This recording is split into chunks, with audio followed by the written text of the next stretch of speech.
بسم الله الرحمن الرحيم الحمد لله والصلاة والسلام على رسول الله السلام عليكم ورحمة الله وبركاته. May Allah subhanahu wa ta'ala accept your deeds. تقبل الله الطاعات واجعل يا ربنا هذا الجمع جمعا مرحوما واجعل التفرق بعده تفرقا معصوما اللهم آمين. I will keep telling you something from Hong Kong visit, but my first visit, not my fifth visit, which happened in 2005, if I'm not mistaken. Now, in that first visit, something really very interesting happened with me. 17 years ago, I was invited to go to China, actually, not to Hong Kong. But Hong Kong was like the station before the final station to get into China from Hong Kong. So this Islamic center who invited me, Jazahumullahu khairan, they made something very beautiful. Jazahumullahu khairan. They made something, they call it faith declaration ceremony. So my topic as a guest speaker coming from Jordan was, why should I be proud to be Muslim?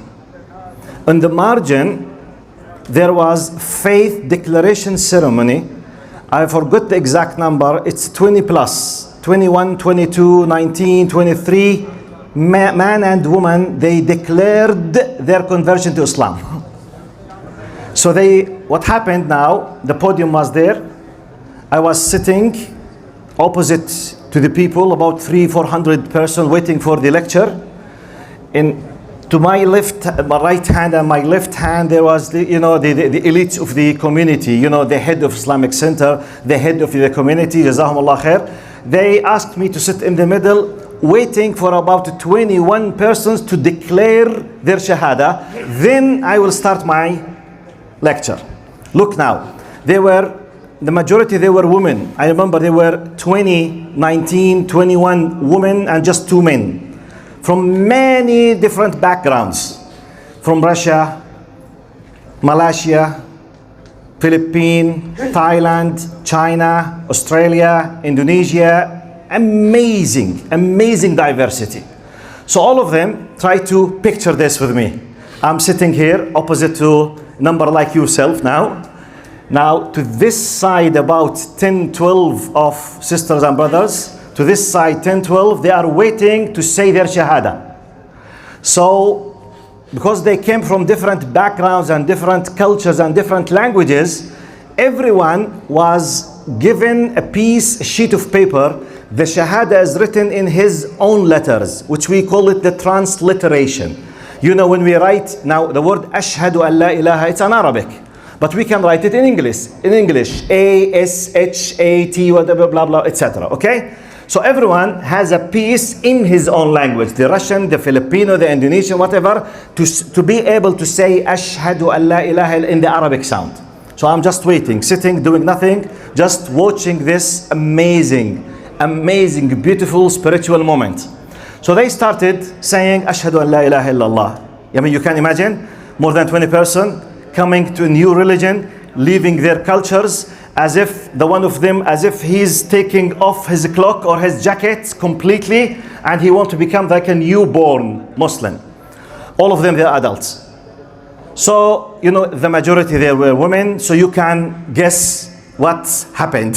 Once they declare the shahada, they start crying. So crying, the level of crying started to be heated more. Everyone was crying because whenever they say ashhadu an la ilaha, they start crying, everyone cries. Now, one of the interesting things happened, because it's a new language for them, the Arabic, most of them, they made mistakes. When they were reading the paper, when they say ashhadu an la ilaha, they used to say ashhadu la ilahu, asdu laha, something, you make mistakes. Now here comes our story. I was sitting doing nothing, just watching, very touched spiritually like anyone else, saying nothing, waiting for my role. So one of the sisters, she was wearing the hijab and jilbab, so definitely she was a Muslimah. From her appearance, it seems she was from Thailand or Philippines. Everyone from sister or brothers made any mistake, she used to leave her seat, go and correct him, put his or her finger in the right place and tell him how to say it correctly. Then she goes back to her seat. So this happened many times out of the 21. to a degree I lost my concentration, and my mind, honestly, my mind was focusing just on the following question: what is the relation between this woman and those people? And I forgot the whole ceremony. Believe it or not. It was very touchy, very spiritual, very powerful, very whatever vocabulary you can put there. Yet my mind was just focusing. طب علاقتها إيش? You know the Arabic stubborn way of thinking sometimes. This moment came to me. So I just was concerned why she's doing so, what's the relation, and I forgot everything. To a degree, I was sad from myself why I'm thinking this way, but by Allah, I could not help stopping myself not to think in this way. But it happened. But no one knows except Allah subhanahu wa ta'ala. This is in my heart, okay? This happened, everything happened, all of them said shahada, everything. Now they introduced me, please doctor, come and say your lecture. I was concerned with this question to a degree I could not go to the podium before asking about her. So I went to the head of the community. I just whispered to him, I said, brother, what is the relation between this lady and those people? Why she kept interfering in that? Wallahi, I asked. I could not. Then I received an answer. It was like a slap in my face. He said, as if he realized that I have a concern, he started his answer with the following. Focus with me now. He said, before I answer, I want to tell you that this lady is a domestic worker. Domestic worker means she cleans the houses. Okay? He said, okay, this is not my question. I'm asking about her relation. I said, okay, I will tell you something. This lady has already so far managed to convert to Islam 650 persons. Oh, most likely, those people, they came to Islam because of her. Can you imagine my feelings? So, you know, my breathing was about to stop. I said, La hawla wa la quwwata illa billah. You know, my mind was where, and the reality was what? So, I left and started giving my lecture. My mind was focusing on two parallel things. I'm giving the lecture. Inside my heart, between me and Allah, praying Allah, Ya Allah, just let me apologize. I want to apologize now, but I want to apologize psychologically, spiritually. She does not know. No one knows except me and Allah subhanahu wa ta'ala, and that's it. But I felt that I did make a sin when having this kind of bad feelings, bad reaction, bad whatever, which I could not help. Yet, I wanted to apologize. So I was asking Allah, Ya Allah, when I finish, Ya Rab, help me just to go to apologize from her. She will not know what I had, but I will say something. So when I finished, I learned that her name is Medina, and she's from Philippines. Sister Medina from Philippines.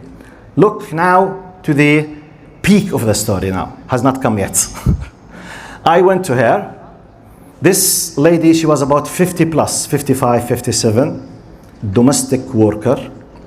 I forgot to tell you, one of the things that the brother of the community, he told me, in addition to the fact that she converted 650 and she's a domestic worker, she told me she is the founder of the Association of New Muslims in Canada. in Hong Kong. She founded special society for the new Muslim converts. Okay, so now let's go back. I came to her, Salaam alaikum, Sister Medina. So I started saying words from this type. Jazakumullahu khairan. May Allah accept your deed. MashaAllah, you are doing a great job like the Sahaba. May Allah reward you the Jannah. My real intention was what? I want to apologize. I made like an exaggeration in praising her with the intention of making some kind of release and relief for my heart because of my negative thoughts. So she felt very embarrassed. She looked at me like this. And she said, Doctor, I'm not so ambitious. I'm just targeting the 1,000. She's just targeting the 1,000. The story is finished. What is the morale behind the story? Still, like I said about Abdullah. Now, she's working in cleaning houses, which you can tell that definitely she's not a multimillionaire. She does not own her house. She's not living in her country. And then I learned that she spares the full weekend, Saturdays and Sundays, just to make da'wah in the street of Hong Kong.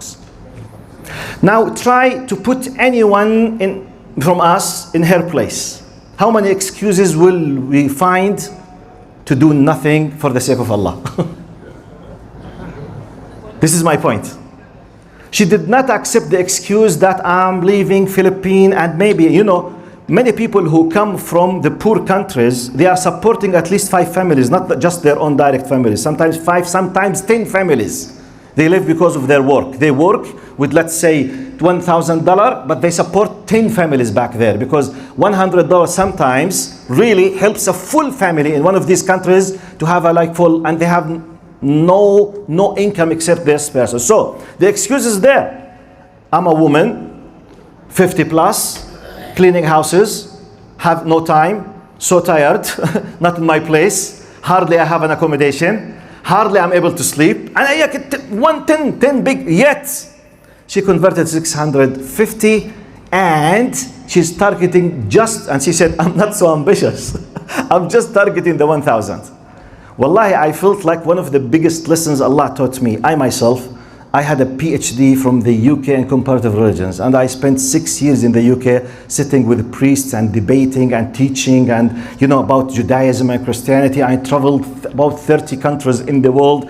I visited about 300 cities, and I speak 2 languages. At that time, I have never ever managed to convert one person to Islam. So it's not amount of the education. I mean in terms of the certificates, the degree. It's not the age. It's not. There is a secret. Wallahu a'lam. It's al-ikhlas. Sincerity between you Allah subhanahu wa ta'ala. So I witnessed this. I saw this. So I wanted just to share this with you. Now the title: No excuse. Whatever you are facing, not to be a da'iyah for the sake of Allah subhanahu wa ta'ala. Before leaving this dunya.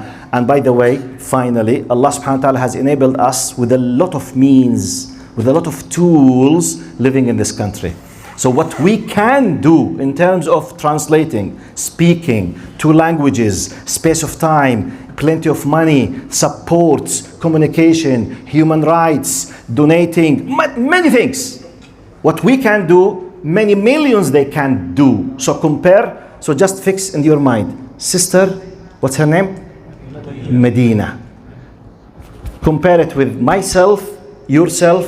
Keep it in your mind and keep telling yourself, what shall I do if Medina has done this? What can I do compared with Sister Medina? جزاكم الله خير. تقبل الله طاعتكم. السلام عليكم ورحمة الله وبركاته.